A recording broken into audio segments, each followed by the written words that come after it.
Castlevania, Harmony of Dissonance. Before we even talk about this game, we need to quickly talk about Circle of the Moon, released on the Game Boy as a launch title. It was a good game to play, but it was made before they even knew the Game Boy Advance's hardware. So they ended up making a game that's impossible to play on the original GBA, except all the sprites being too dim on a handheld that has no backlighting. So to cover up their mistakes, they quickly conjured up Castlevania Harmony of Dissonance. Not only did they make all the backgrounds bright and colorful, but they also gave every sprite either a red, blue, or green outline. That's why everything looks this way. Okay, now back to the review. Castlevania Harmony of Dissonance, released in 2002, created by Koji Igarashi and published by Konami. The main plot of the game goes like this. The Belmonts is a family that are forced by fate to fight Dracula every time he reappears. Every 100 years, each one of the Belmonts gets a whip called the Vampire Killer to defeat Dracula. In this game, you play as Juice Belmont, the son of Simon Belmont, and one day his childhood friend Maxim comes to Juice while bleeding and tells him that their friend Lady was captured and leads him to the castle where she was captured. The deeper you go through the castle, the more you start noticing stranger things, like being transported to a different version of the castle. And Maxim starts having a split personality. Even Death himself is confused on whether this place is even Dracula's castle. Eventually, Maxim tells you that he was jealous of Juice being the one that takes the vampire kill, so he starts collecting the remains of Dracula, so he can end Dracula once and for all. And this continues by explaining that because Maxim's want to collect the pieces, his spirit has made these two castles, and eventually turns out that that spirit of his was actually Dracula. Now, as Juice Belmont, we have to destroy Dracula, decimate the castle, and save Lady. Juice feels extremely light. The whole game has such a high sense of speed compared to most other games in the same genre. I mean, you start with the ability to dash. Other abilities you start with are jump, whip, and you can use items you find along the way by giving up some hearts.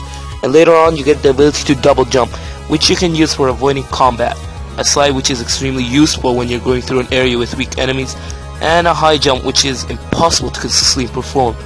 The game also boots an RPG-esque level up system, meaning the harder the enemy, the more XP you get, making it extremely rewarding when you defeat an enemy you shouldn't be able to defeat at your current level. Around the castle you find doorways that will teleport you to the second version of the castle. You could even use them to teleport to another doorway, even in the same castle, which can be really helpful when traversing through the castle. The game looks pretty good on the GBA. The design of some of the mini-bosses look unbelievably well done, even on the GBA's limited hardware. Backgrounds are detailed and the character sprites look okay. The game's soundtrack has a lot of organ, which sounds magnificent, and also has an extremely dark and gloomy theme compared to most Castlevania games' soundtrack.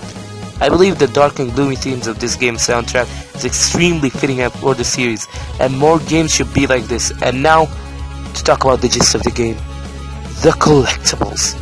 There's a ton of collectibles in this game, ranging from spellbooks that give you screen-destroying attacks to decorative items that you can place in a room in the castle, which is neat. You can even collect items to equip it to yourself or to your whip. Some even have special effects. Around the castle you can find hidden containers that increase your life points or heart capacity. You can even find 5 different spellbooks that give you different attacks depending on what item you have, and even the remains of Dracula that give you a boost and are necessary for the true ending.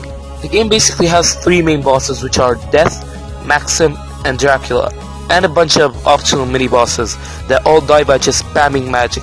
The game has 2 different final bosses depending on which castle you're in and whether you collect all the pieces of Dracula.